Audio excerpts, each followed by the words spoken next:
दोस्तों, क्या रूस ने ऐसी मिसाइल बना ली है जिससे अमेरिका और नेटो देश पूरी तरह बेअसर हो जाए? क्या पुतिन की ओरेसनिक मिसाइल वाकई पश्चिमी ताकतों को निशस्त्र कर चुकी है? ये तमाम सवाल आज पूरे नेटो देश और अमेरिका के जहन में घूम रही है। ऐसा कहते हैं ओरेसनिक मिसाइल सिर्फ हथियार ही नहीं, ये रूस की घातक रणनीति का भी हिस्सा है।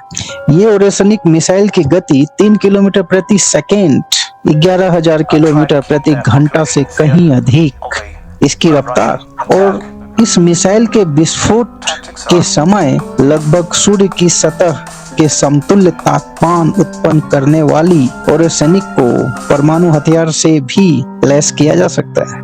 नमस्कार दोस्तों, स्वागत है यूनिवर्स 4D में।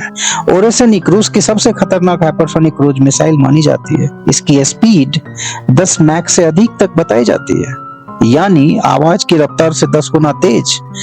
यह मिसाइल जमीन, समुद्र और हवा तीनों जगह से लॉन्च किया जा सकता है। आप तस्वीर के माध्यम से देख सकते हैं। पुतिन ने इसे अजय हथियार कहा है, जिसे रोक पाना पश्चिमी देशों के लिए नामुमकिन सा है। पश्चिम के अधिकतर डिफेंस सिस्टम जैसे थार्ड और पेट्रियट मिसाइलें हाइपरसोनिक गति और लो एटीट्यूड फ्लाइट पाथ के कारण ओरेसनिक को पकड़ ही नहीं पाती। सिर्फ 5 मिनट में यह मिसाइल यूरोप के किसी भी कोने को तबाह कर सकती है, और वो भी किसी चेतावनी के। रूसी रक्षा मंत्रालय द्वारा विकसित हाइपरसोनिक क्रूज मिसाइल की स्पीड 12,000 किलोमीटर से कहीं अधिक, आवाज की गति से 10 गुना तेज, जिसे रोक पाना किसी देश के मौजूदा एयर डिफेंस सिस्टम के लिए लगभग नामुमकिन है। इसकी रेंज 1,000 किलोमीटर से 11,000 किलोमीटर से कहीं अधिक तक हमला करने में सक्षम, उच्च सटीकता के साथ दुश्मन के संवेदनशील ठिकानों पर हमला कर सकती है ये।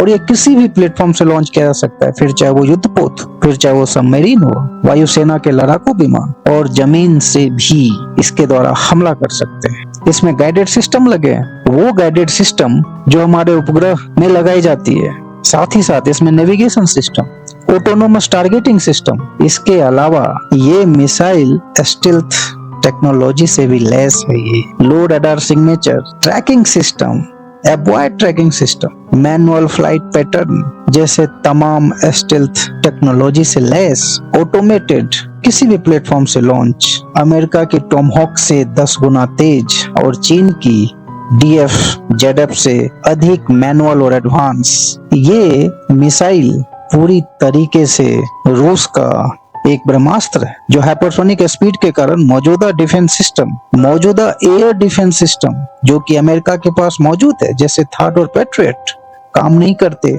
जब ये मिसाइल हमला करता है। इसका रूट अंतिम समय में बदला जा सकता है, जिससे कोई जवाबी कार्रवाई संभव नहीं रहती। दुश्मन को हमला करने से पहले 10 बार सोचना पड़ता है। नेटो को पूरी सुरक्षा रणनीति फिर से सोचनी पड़ रही है, क्योंकि रूस ने गति, रेंज और सटीकता तीनों में बाजी मार ली। अमेरिकी रक्षा विभाग ने खुलकर कहा कि वह रूस की हाइपरसोनिक क्षमता से अधिक चिंतित। नेटो देशों में भी इस हथियार को लेकर रणनीतिक मीटिंग शुरू हो चुकी है। ब्रिटेन, फ्रांस, जर्मनी, सभी देशों को डर सता रहा है। अगर रूस ने इस मिसाइल का इस्तेमाल किया तो जवाबी कार्रवाई के लिए सक्षम नहीं है नेटो देश। पश्चिम के पास इस मिसाइल को रोकने में सक्षम कोई मौजूदा तंत्र नहीं है, जो कथित तौर पर मैक 10 से अधिक गति से चलने वाले परमाणु और पारंपरिक दोनों तरह के हथियार को ले जाने में सक्षम, जिसे नहीं रोका जा सकता।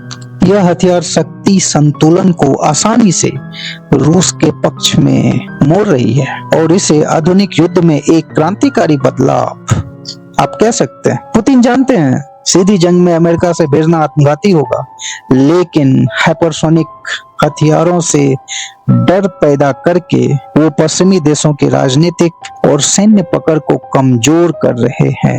ओरेसनिक मिसाइल सिर्फ हथियार नहीं, ये एक साइकोलॉजिकल वॉरफेयर का हिस्सा भी आप कह सकते हैं। पश्चिमी देशों के लिए अब असली चुनौती ये नहीं कि रूस के पास क्या है, बल्कि ये है कि रूस कब और कैसे इन हथियारों का इस्तेमाल कर सकता है। क्या ओरेसनिक दुनिया का भविष्य बदल देगा? क्या ये पश्चिम, या यूं कहे, या ये सिर्फ एक और शक्ति प्रदर्शन है रूस का? कमेंट में आप जरूर बताएं आप क्या सोचते हैं इस ओरेसनिक मिसाइल के बारे में। और दोस्तों यदि वीडियो अच्छा लगे तो लाइक शेयर सब्सक्राइब जरूर करें, जहां हर कहानी है रहस्य से भरी हुई। तो दोस्तों ये कैसा लगा आप हमें जरूर बताइए। तब तक के लिए धन्यवाद। जय हिंद। आपका दिन शुभ।